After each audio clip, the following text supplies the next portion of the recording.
Hello again and welcome back to the Class Warrior 87 Dark Souls 2 playthrough, or Let's Play. Last time we did Hades Tower of Flame, and although we've gotten to the start of No Man's Wharf, I am going to go back to Bachelor and level up a bit because I've got 23,000 souls and I don't want to lose them.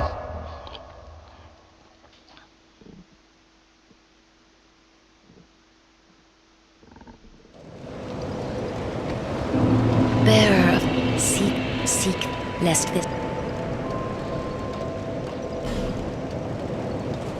That was oddly timed.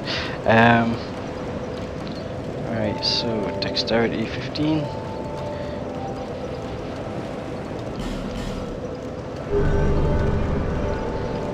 Yeah, the reason I'm putting points in faith is because I want to be able to use the Dragon Slayer spear eventually.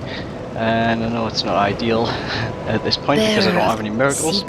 Seek the lest this. But I'm not worried about that.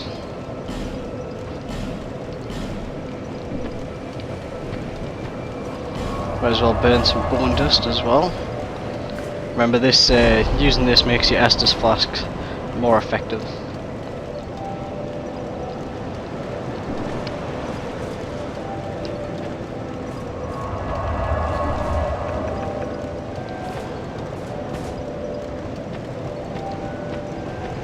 Oh, go on. Thank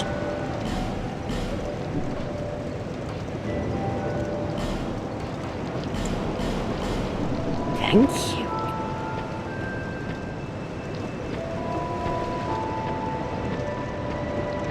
What the hell am I doing? Time to go to No Man's Wharf anyway, and let's see now. So No Man's Wharf, right.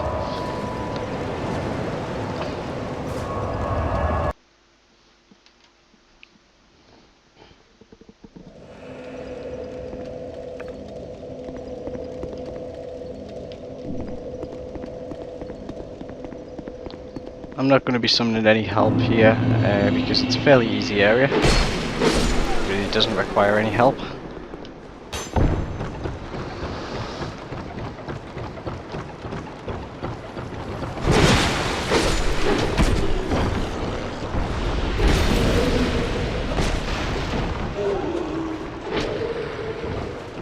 Yeah, the biggest threat here is kind of falling off the edges and stuff, so the enemies aren't all that tough really. Although there are some tough enemies worthy of mention.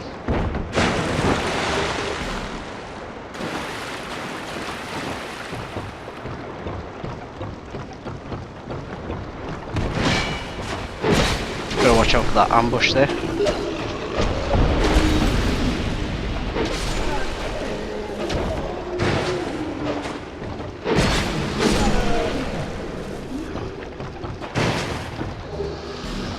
Dark pine resin there, pretty useful if you're a hexer or you know, if you've got good faith or intelligence.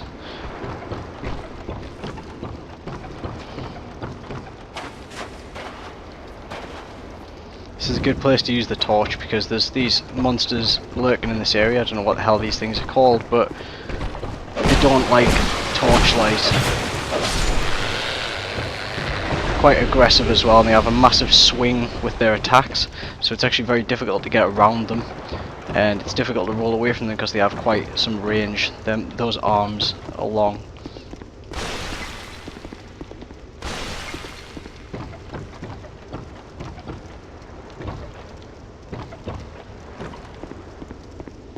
There's a whole sort of like village area here to explore, and there's a bunch of things to find, and I'm gonna find as much stuff as I can remember.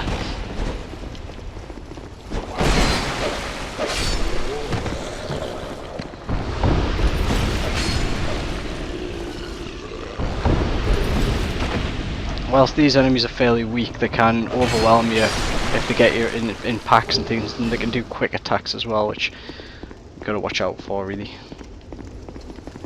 There's also a lot of them kicking about, so you gotta be careful.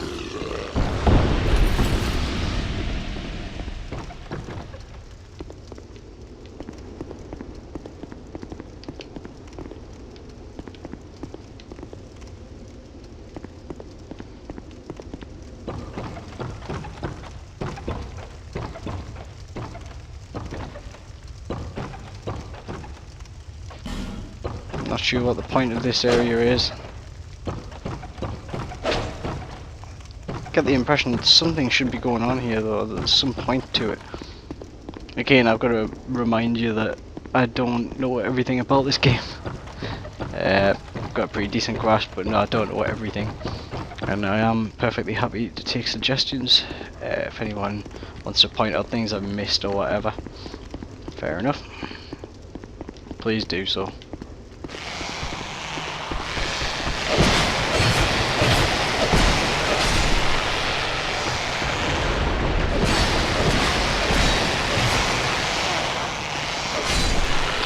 Got to be wary with those guys though, because if you you know, if you shine the light on them for too long, they do get used to it and they will start thrashing about even more aggressively than they normally do.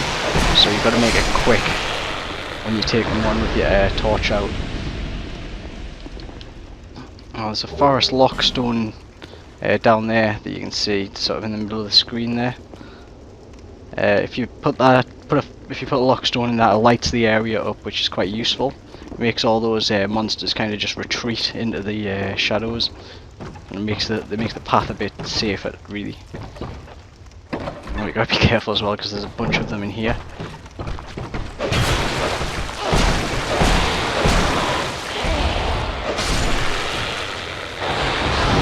And that's what I mean about them getting aggressive. The light may blind them at first, but it makes them really angry. They can apparently punch through the walls as well, so you've got to watch out for that. And they also make you bleed, which is just another fun thing to have to watch out for, really. They do seem to have fairly low poise though, so you can just kind of lay into them.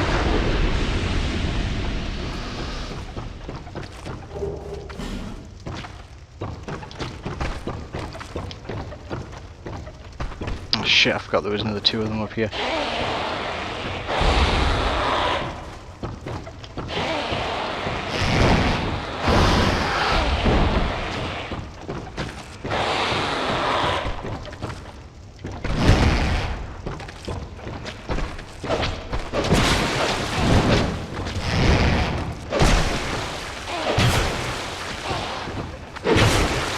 Please die, please die.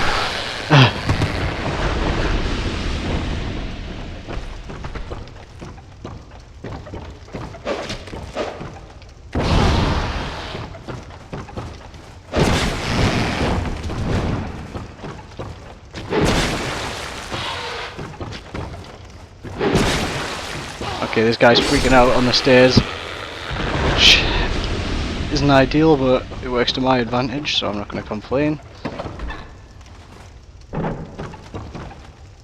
And in here we have a friend. Who are you? I, Gavlan. Gavlan will, Gavlan deal. Gavlan wants soul.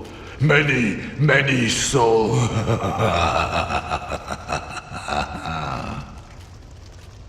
What you want? With Gavlan, you will, you deal.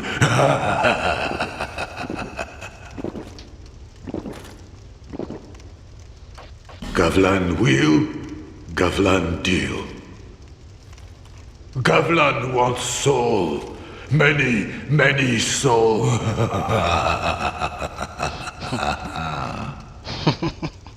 I like this guy. You want? With Gavlan, you will, you deal. Is there even anything in his cup that he's drinking from? It doesn't appear to be. Right, so this guy you can sell items to this guy, so if you've got any useless junk you don't want, sell it to this dude. He's happy to take it off you. I sure as hell don't want all this hollow soldier crap.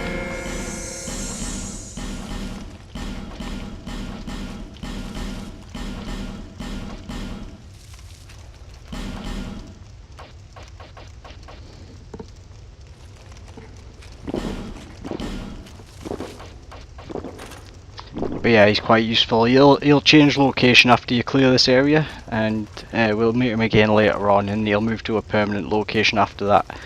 At the moment he sells some useful things, as well as being, you know, someone who basically being a vendor. So, as well as that, he sells Ring of Giants, increases poise, quite effective. He sells a limited supply of poison arrows, although later on he sells an unlimited supply of those, which are very, very useful. He also sells a bunch of poison related things, poison cures, I'll have a couple of those, and poison throwing knives, and also rotten pine resin for applying poison buffs to your weapons. Really useful, pretty cool guy. Many deal, many thanks.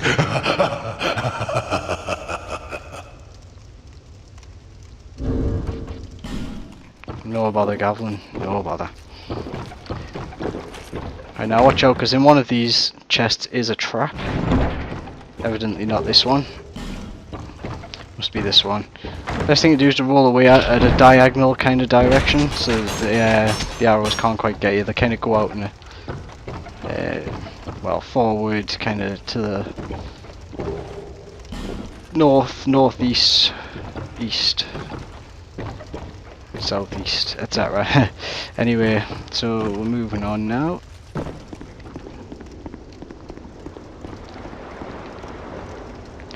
Kind of always wondered what the point of this area is here, but I don't see any kind of reason for it.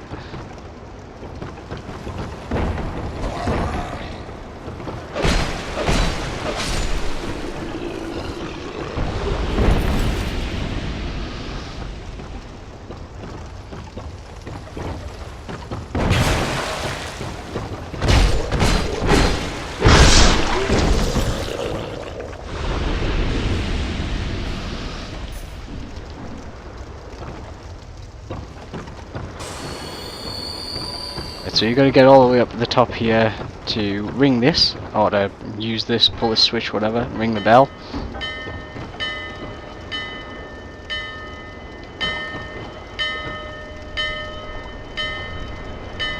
Ringing the bell seems to light the ship up, and it brings the ship in so that we can board it.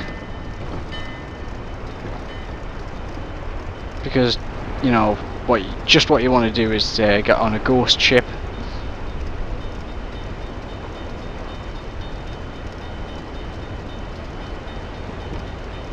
But hey, if there's one thing that Dark Souls didn't have before this, and that it could always do with, it's a ghost ship. Safe zone, yeah, it does appear to be. Pull back, try down, yeah. So the ship's now in the dock, we can go and board it. Think carefully. Yeah, goddamn right, I'm going to think carefully, I'm not going to do that.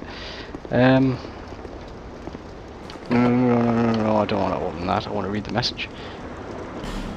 I know there's two enemies in here, but I don't recall if... Oh shit, it's these things. Shit. Oh dear.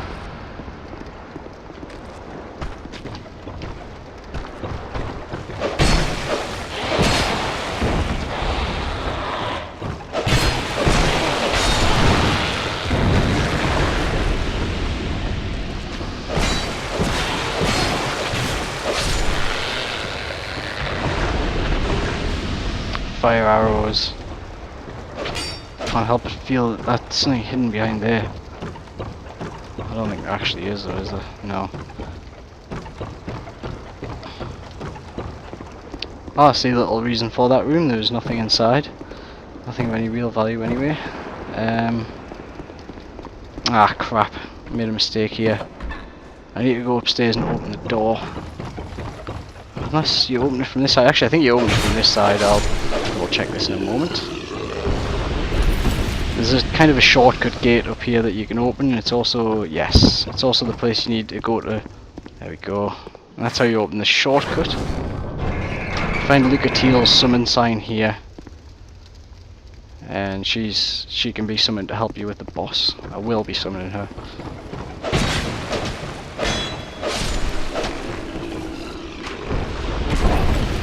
As predicted, the broadsword is broken, or is close to breaking point. So it's time to go Hokuto Shinken on these bitches.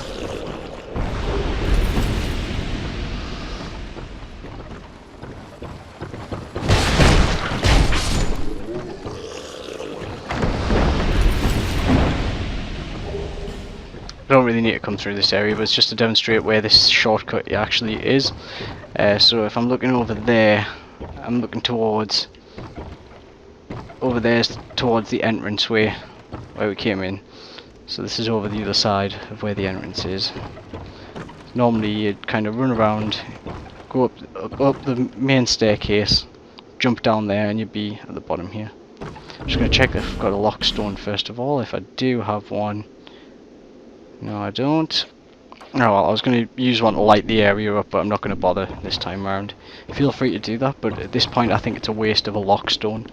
They're a bit too valuable to be using just for lights when there's sort of valuable shortcuts and things early on in the game.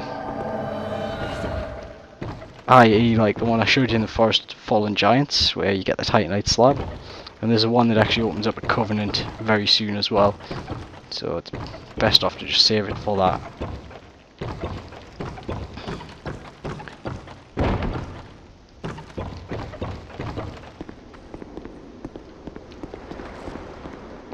This bit might be a bit of a pain. Actually, I better go get my torch. To be honest, it's best to just, with this...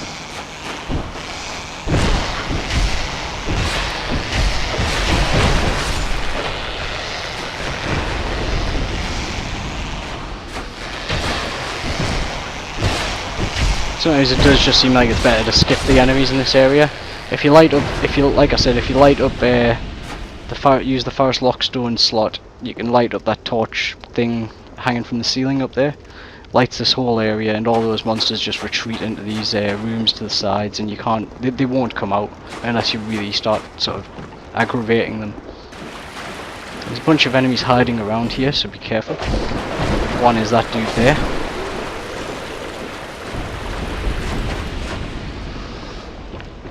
Two more are these guys hanging off the corners here. How stupid can you get? If you shoot an arrow at them, they'll just fall off the edge, and that's that.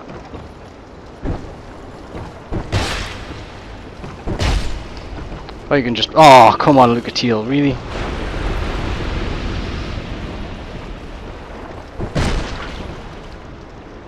So yeah, you can just punch those guys back down.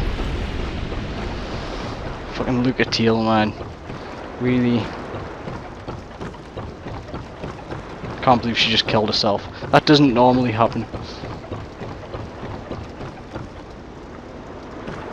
There's also this guy over here. I see light, but it remains dim. I am Carillion, and I've no interest in the magic impaired.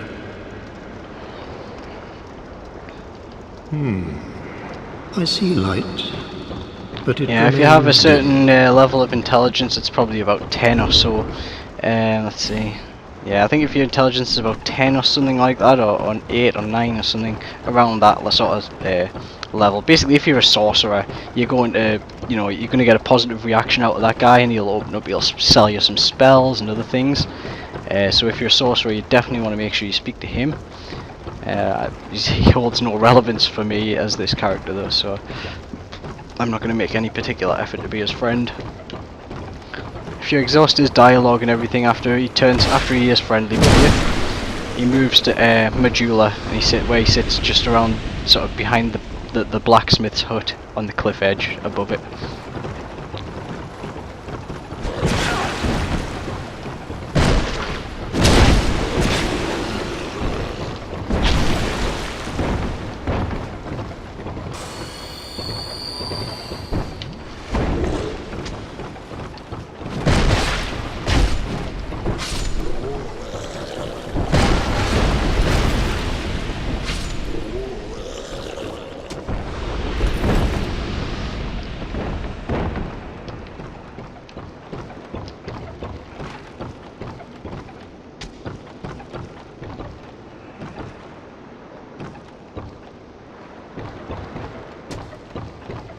Can't actually see the boss down there, strangely enough.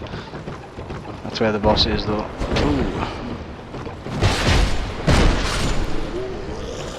Feel the pain.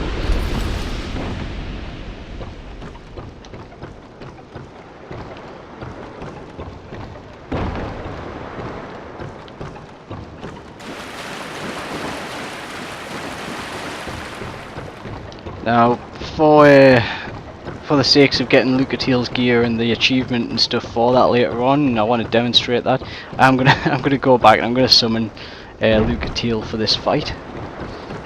What I'll do is I'm just going to cut the video from, you know, I'll cut the footage from summoning her again. Him. What am I saying?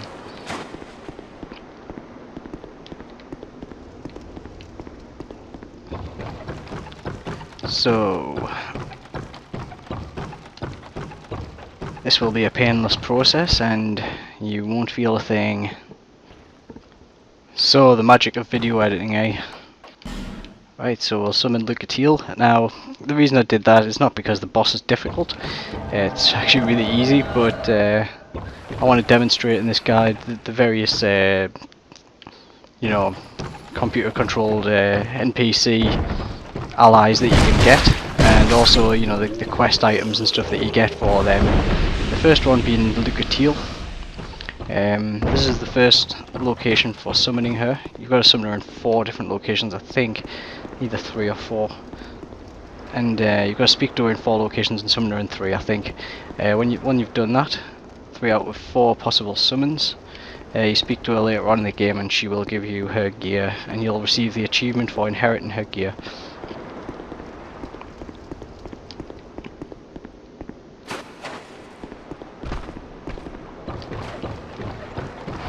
I'm just going to run through this because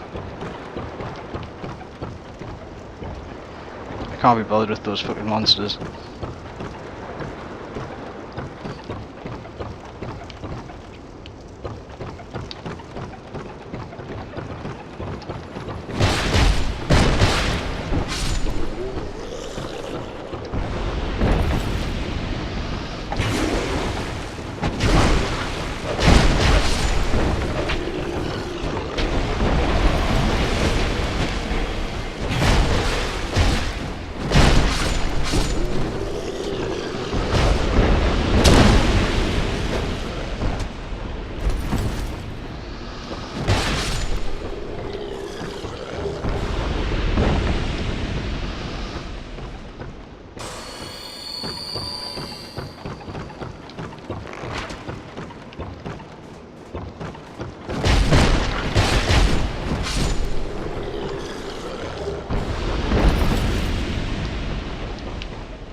Right, so sometimes people put summon signs down in this room here, but the fatal mistake of that is that you actually can't see the summon signs below the water.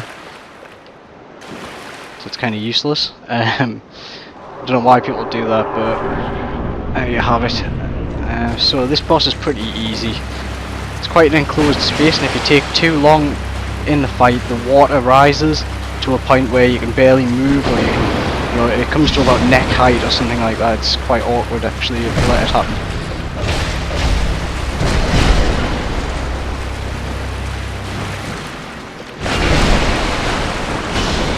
Shit.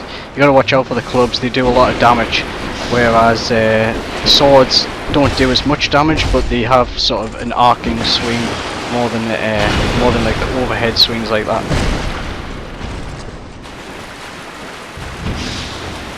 He only seems to attack from one side at a time though, so it kind of gives you a chance to rush in and get some back attacks whilst he's there. Although he does have some odd combos like that one you just saw there, where one side will also throw in the odd strike. It's usually only one strike at a time really. This boss fight gets a hell of a lot harder in New Game Plus when he has boss has 2 sort of ninja guys with him as well, helping him, and that's quite tough. Although it recently got nerfed a bit in a patch, which is reasonable because it was horribly overpowered previously.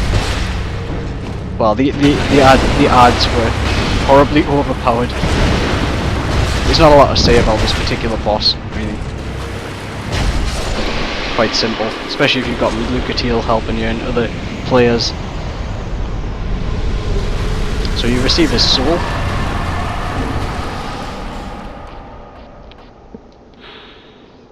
Flexile Sentry is a merciless creature whose purpose is to punish the undead. So we can use that. And the other boss souls there to get either spells or weapons from certain vendors. I'll go into more detail when we meet these particular individuals, but I can say that the Flexile Sentry soul allows you to make a curved sword. It allows you to make that scimitar thing that the boss was using, and also allows you to make the club as well. So you've got quite a few options with that one if you want to hold on to it for now.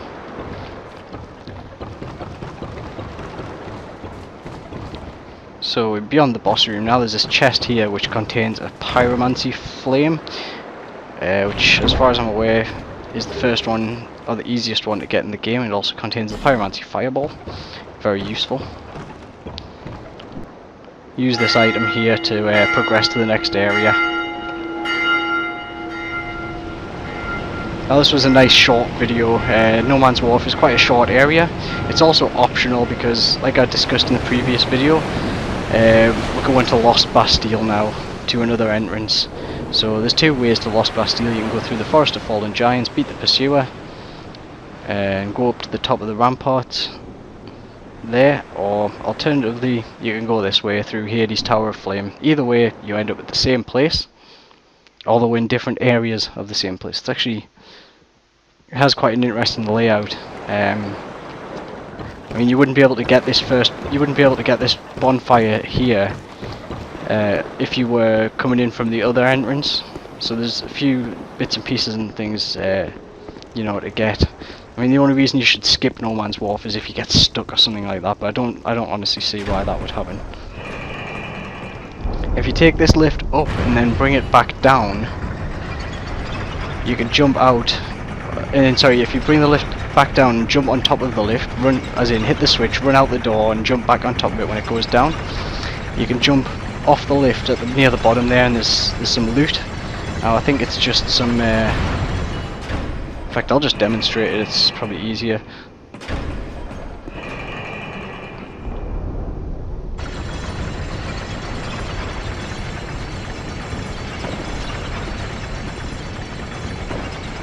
Game doesn't like this for some reason, but you gotta be quick as well when you see the opening. There it is. Oh. Oh no, it doesn't go beyond that, that's alright. So you get the scimitar and some repair powder. Not great loot, like I said, but just wanted to demonstrate how it's done. So we're going to go back up to the top now.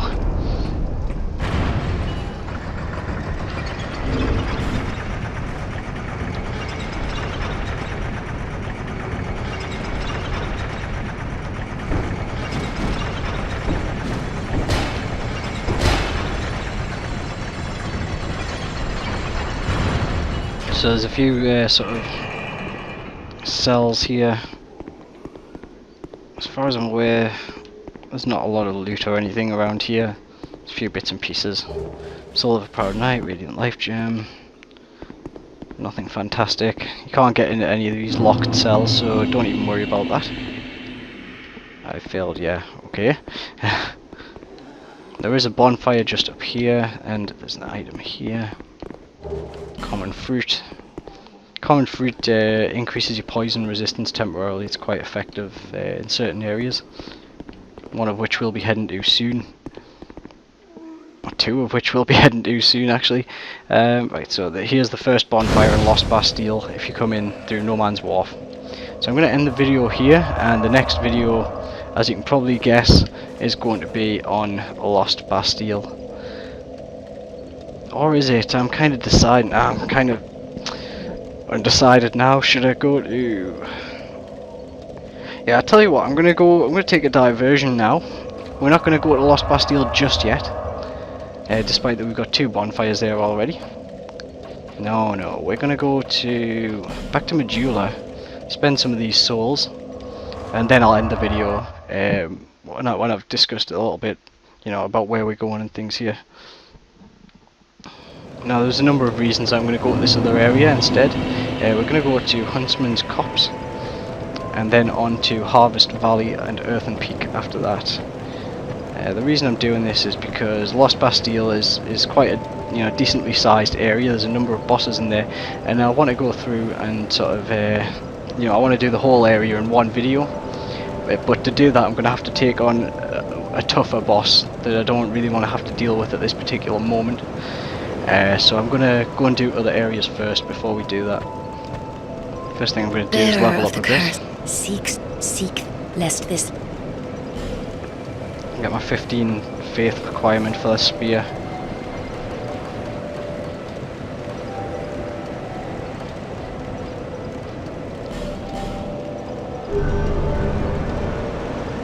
I know that those stats are not going to provide any benefit whatsoever to my fists, but that's okay. In fact, it's more than okay, because now I can just use some of these souls. I'm going to hold on to the boss souls for now, so that I can demonstrate some of the items you get with them. But there's only a handful of things you can get from each boss soul, and if you don't know what they're going to be used to make, then just hold on to them for now, and you'll find out soon enough.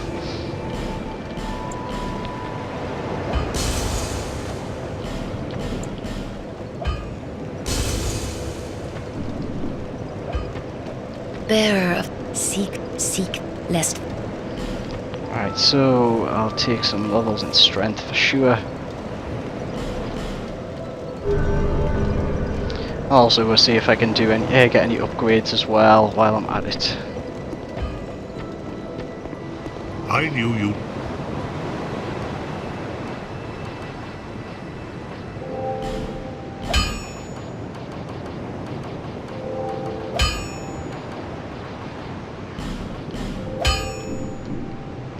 I'm using that, still using that broadsword as a bit of a backup weapon, so it kind of comes in useful if I run, low on durability or whatever.